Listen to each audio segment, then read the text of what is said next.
Hey, how's it going, guys? This is Tom from UDS, and I am in the Costa opposite the Camden Underworld here in London. And I am joined by Justine from the Band of the Hour, Too Sweet to Be Sour, the most dangerous export from Woking since Delia Smith, employed to serve. Hey, how's it going?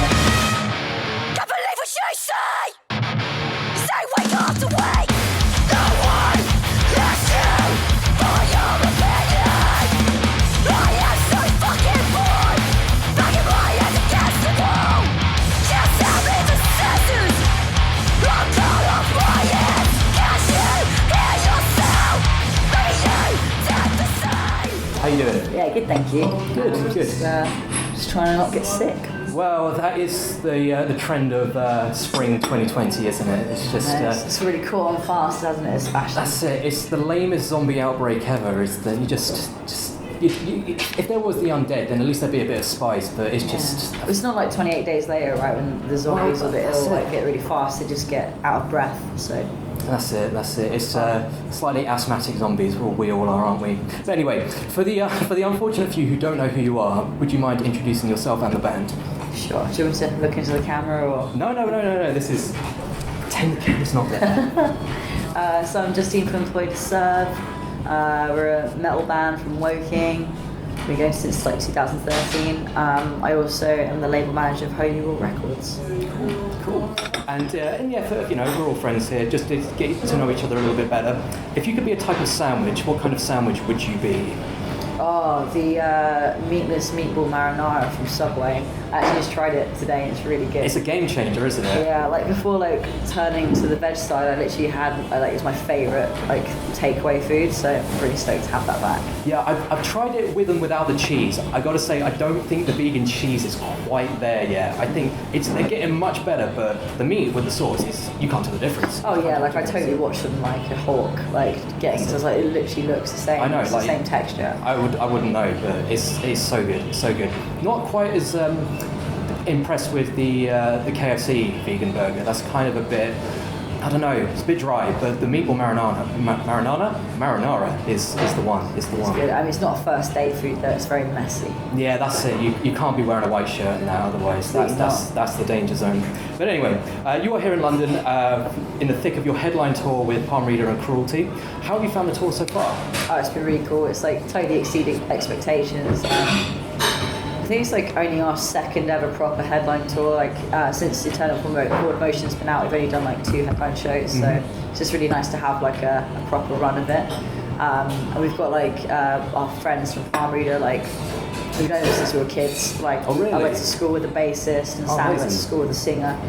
We've just known them for years, so that's really nice. And then we've got Cruelty with us as well, who are a really awesome up and coming band, sort of early Converge kind of stuff. So Sweet. yeah, it's nice, a good bunch. It's going to be a raucous night. And I have seen you guys play a few times in venues, big and small, pubs, basically arenas and everything. And I have to say, I've never really seen a band that the experience is so cathartic, so visceral and chaotic, basically. But from your perspective, what would you say is the most crazy thing that's ever happened during one of your live shows? Oh, what's the craziest thing? Oh, someone's pooed in the pit during our set. This is our arc tangent. I didn't witness this, but apparently it happened, and there was a blurry video of it. Mercy. This guy just I don't know, I guess we hit a brown note or something. Maybe. Just drops his kecks and yeah. I mean, I've heard of drop D, but not drop P. Wow. But yeah, I thought that was the most standout moment. I mean, we've had really cool crowd surfers and Liam from Black Peaks, the drummer, it always happens at Arc Tangent for some reason, maybe it's sus. He climbed up during the middle pillar on the tent during our sets. That was quite fun. Pretty impressive. Yeah. It's pretty impressive. So, Spider-Man, basically. All the S's. But your new album, well, I say new album, your latest album, Eternal Forward Motion, has been out for about 10 months, nearly on a year now. How has things changed for you since it's been released? Oh, it's just been great. Ever since our second album, Warmth, I've definitely seen a progression, which is really nice because obviously, just put a lot of time into it. So it's just nice to see things getting better. That's it. And then with this new record, it's just been such a leap and a bound for us in terms of just people coming to shows and talking about us, and yeah, it's just really nice. Awesome. And you recently, I say recently, relatively recently, had a guest spot on a Jamie Lemon track.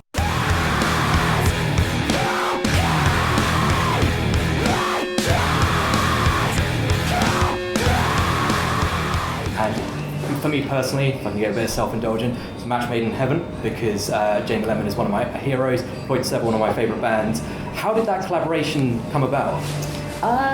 Funnily enough, I think it was either 2000 Trees or Arctangent. We were both on the same sort of lineup, not on the same stages, but like so. Robbie and Rich, our guitarist and then drummer, like was like also a big Lemon fan, and they caught Jamie Lemon eating his food by the truck, and they were like, "Oh, like, I'm really sorry you're eating and stuff." But I was talking to him about being a fan and that, and he was like, "Oh no, like I like I like you guys too," kind of thing. And then from there, he just sort of asked us to play Lemania, which he did at the Dome. I think it was across Boston Music Rooms, maybe just the Dome. But yeah, anyway, like sort of same venue. Because you jumped on vocals for it all, didn't you? Yes. I really f***ed it up. It was I did notice. harrowing. It was one of those, like, I really forgot all the words and I sort of double parked the rest of the night to try and drown my misery. I mean, to be fair, with the track like that, you can kind of just say anything, no one's really going to know, but... Well, I don't know, there's people who was like mouthing the words and I was like, I've messed this up, I'm just going to yell. I was very upset. Hopefully no one ever asked me to do a guest spot again because apparently I can't do them. Well, the whole thing's on YouTube, so you can just watch it back whenever you want. No. Oh man. It's good times. But yeah, so I did that, and then from then I just sort of like started speaking to him because I really liked his stuff and Ruben as well. Absolutely. Because I actually saw Ruben support Billy Talent at the first ever show I went to. That's very cool. At the Astoria. It was either Astoria or Hammersmith Palais. Both are RIP, isn't it? Yeah. They're both gone sadly. So such is. Yep. But yeah, like I watched them then, and like they're down the road, like Ruben are based like from Farnborough Aldershot way, Farnborough area, Aldershot. Yeah. So like they're down the road from Woking, so obviously it's like kind of almost hometown hero kind of thing. And yeah, I just did the guest spot, and yeah, it's nice. No, it's very good. It's very good. Cool, like nice little full circle thing. That's it. Yeah, it's I cool. mean, in my head, I always assumed that it was the Lemanian thing that sort of broached it. I didn't realise it went back even further than that, but that's cool. That's cool. So, if nothing was off the table, what would be on your ultimate rider for a show? Oh God, I know it sounds really old, but masseuse. Like, especially pretty decadent. Because especially if it's like only a rider thing and not like a money thing. Because the money thing I'd be like nightline because I can sleep. But like at the moment we're in like a VW like a Sprinter that we hire, and like you just sort of punk rock. Like all 9 of us, like every single seat, and like it's really bad for your back. So the idea of having a sports massage after loading would be amazing. I mean, you've done quite well not to have tour flu, because it seems every single band, particularly if they're sort of halfway through the tour that we've spoken to, have some sort of illness just because just so many people just all crammed in the same space for too long. But yeah, I think I've like built that my immune system up because I commute in and out of London every day. Like public transport is just a cesspool of germs. Like I see people like sneeze in their hands and like grab the rail, and I'm like, ugh. Yeah.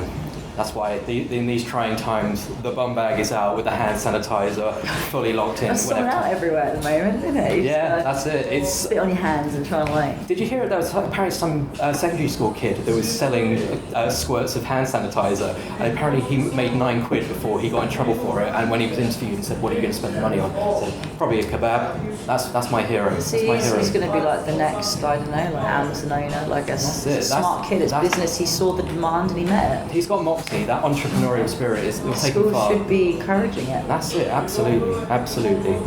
And in a similar vein to riders, name one thing that's left on your bucket list. It can either be music or personal. What would be on your list of things to do?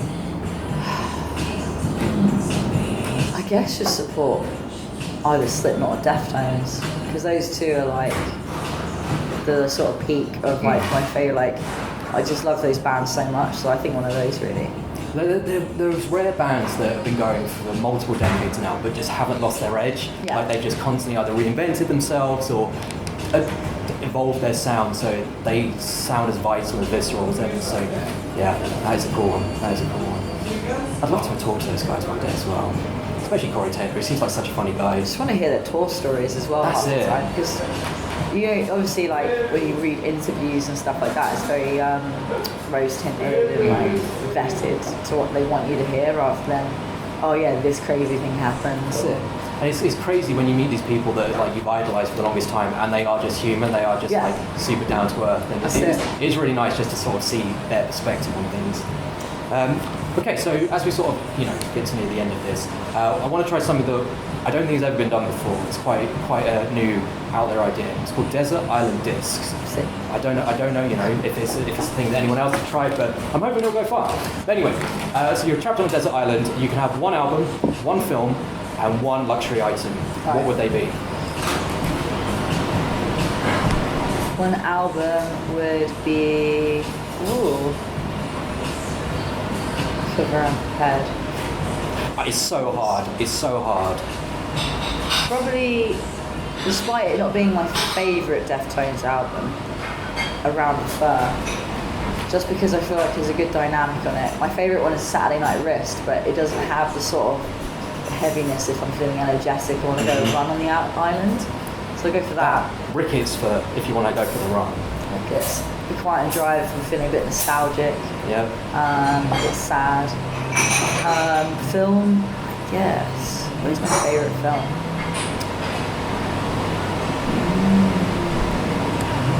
I'm trying to think if I want to go for comedy or... Probably Jurassic Park. That's my favourite film of all time. And it's got a bit of comedy with Jeff Goldblum's like one-liners. That's it. So it's got a bit of everything. It's got a bit of action, a bit of thriller. Samuel L. Jackson constantly having half a cigarette just glued to his bottom lip. Perfect. It's just, you just can't beat it. You just can't beat it. I would say that would probably be my choice as well. And luxury item, not toilet roll. That's pretty luxurious at the moment. Do you know what I mean? Like, you kind of think, Game Boy, but when you like need you have a primitive need, and there's nothing by. I mean, it's one of those things that just everyone forgets, but you're going to need it eventually. Yeah. Depending on how long you went. That's it. I could probably make my own moonshine, ferment some grapefruit or some fruit on the island to make alcohol. Really flimsy paper aeroplanes, a bit of everything. So here at UDS, we like to promote positivity. One of the ways we do that is through inspirational quotes. One of my favourites is, I can't believe I ate the whole thing, because it works with sort of any facet of life and, just keeps you going. So with that in mind, Justine, what would be your inspirational quote to share with the world? I've been on a Henry Rollins kick at the moment. I go through stages of getting obsessed with a certain figure in either film or music, and I like to learn a lot about him. Mm-hmm. So I've been listening to a lot of his podcasts, and I really like this saying, tenacity over talent, because that means like no matter how, if you like work really hard, you'll get somewhere even if you're not like the most talented. Because I know so many people who are really talented but don't have the tenacity. That's it. Complacency is such a killer. And Pitbull is a prime example of tenacity over talent. He's on everything, and he's Mr. Worldwide. He's not the greatest. No. But I admire him. I can't think of his face without thinking of Vin Diesel for some reason. Yeah. Their faces are just very that's not a bad thing, is it, I guess? No, that's true. He is a very handsome man. What does 2020 have in store for Employed to Serve? Hopefully more tours, but who knows right now. If the tours do not happen because of this virus, then just more writing really. Just keep on trucking. Is there a new album somewhere on the horizon then? Yeah, like at some point. We're deep into writing, and we're not like sort of struggling with it or anything like that. But we sort of really want to tour this album because we spent a lot of time on it, and just. Sometimes it feels like you're on a conveyor belt as a band. You're like, new album, 2 years, new album. So you kind of really want to make sure that one's really gone home before you go into the recording process again. You've got to provide the service so lots of fans of your music can blow up their vocal cords screaming eternal forward motion at the top of their lungs. Yeah, I mean, that's the dream, right? That's it. What get a bit of cardio from the fans, That's it. Stage diving. I don't go to the gym, I just go to your gigs now.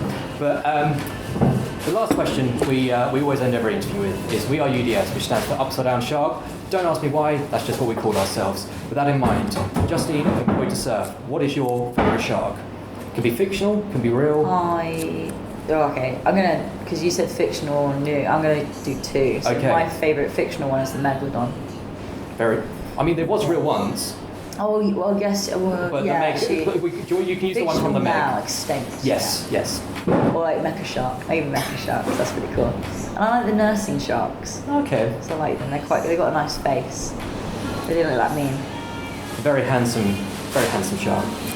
Where can people find your everything? Everything. Merch sold on Bandcamp.